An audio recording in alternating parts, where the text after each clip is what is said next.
میرے پیارے آقا کے پیروانوں، جب رمضان شریف کی پہلی تاریخ آتی تو حدیث مبارکہ میں آتا ہے کہ جنت میں ٹھنڈی ٹھنڈی خوشبودار ہوا چلتی، اور جب یہ ہوا جنتی درختوں کے پتوں سے گزر کر حوروں کو لگتی تو حوریں اللہ کی بارگاہ میں دعا کرتی کہ مولا تو اپنے ان بندوں سے ہمارا نکاح کرا دے جو ماہ رمضان میں تیری رضا کے لیے روزہ رکھا کرتے تھے۔ یعنی روزے داروں سے نکاح کی تمنا کرتی ہیں جنت کی حوریں۔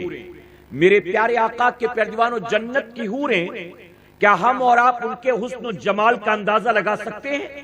ارے دنیا میں کوئی کتنا خوبصورت کیوں نہ ہو، کوئی کتنی حسین و جمیل کیوں نہ ہو، ممکن ہے اس کو ایک بار دیکھنے کے بعد دوبارہ دیکھنے کا جی چاہے، ممکن ہے بار بار اس کے چہرے کو دیکھنے کا جی چاہے، لیکن جانتے ہو جنت کی حوروں کا حسن کیسا ہے؟ فرمایا گیا جنت کی ایک حور اگر اپنے چہرے سے نقاب ہٹا کر زمین کی طرف ایک لمحے کے لیے دیکھ لے تو ساری زمین والوں پر گشی طاری ہو جائے۔ یعنی ایسی حسین و جمیل ہے کہ سارے زمین والے بے ہوش ہو جائیں۔ ارے دنیا کی کسی خوبصورت لڑکی کی تعریف، دنیا کی کسی حسین و جمیل عورت کی تعریف یا تو کوئی آوارہ کرتا ہے، یا تو اس کا دوست کرتا ہے، یا تو اس کے ماں باپ کرتے ہیں، یا تو کوئی شاعر کرتا ہے، یا تو کوئی کوی کرتا ہے، یا تو کوئی گیتکار کرتا ہے۔ دنیا کی حسن و جمال والی عورت کی تعریف ایک دنیا کا انسان کرتا ہے، اور وہ بھی نیکوکار نہیں بلکہ برا آدمی کرتا ہے۔ لیکن جانتے ہو جنت کی حوروں کے حسن و جمال کا ہم اور آپ کیا اندازہ لگا سکتے ہیں؟ حوریں اتنی حسین و جمیل ہیں کہ اللہ قرآن میں حوروں کی تعریف کرتا ہے، اور میرے آقا حدیث مبارکہ میں حوروں کی تعریف کرتے۔ فرمایا گیا حوریں اتنی خوبصورت اور اتنی پاک ہیں کہ انہیں نہ کسی انسان نے چھوا ہے نہ کسی جن نے چھوا ہے۔ اتنی پاکیزہ، اتنی پاکیزہ، اور ان کے حسن و جمال کا تصور بھی ہم نہیں کر سکتے۔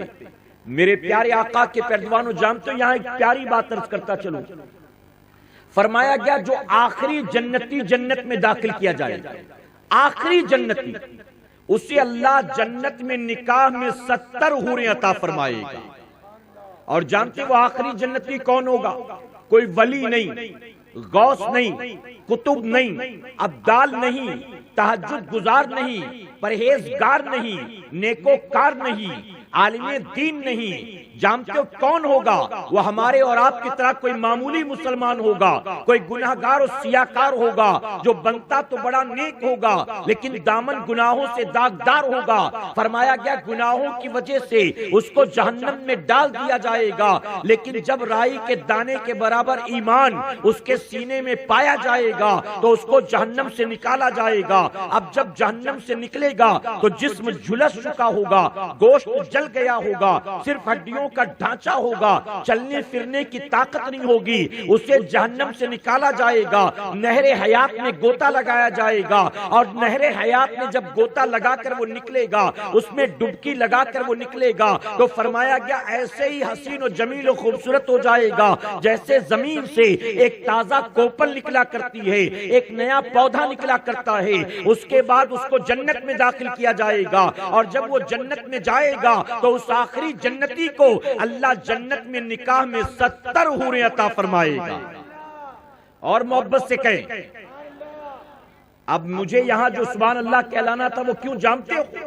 ارے جب ہمارے اور آپ کے جیسے گناہگار و سیاہکار کو آخری جنتی کو جنت میں اللہ نکاح میں 70 حوریں دے گا تو کبھی کبھی میں سوچتا ہوں میرا مولا غوث اعظم کو کتنی حوریں عطا فرمائے گا، غریب نواز کو کتنی حوریں عطا فرمائے گا، امام زین العابدین کو کتنی حوریں عطا کرے گا، امام جعفر صادق کو کتنی حوریں عطا کرے گا، امام حسین کو اللہ کتنی حوریں دے گا، شہدائے کربلا، شہدائے بدر و حنین کو اللہ کتنی حوریں دے گا۔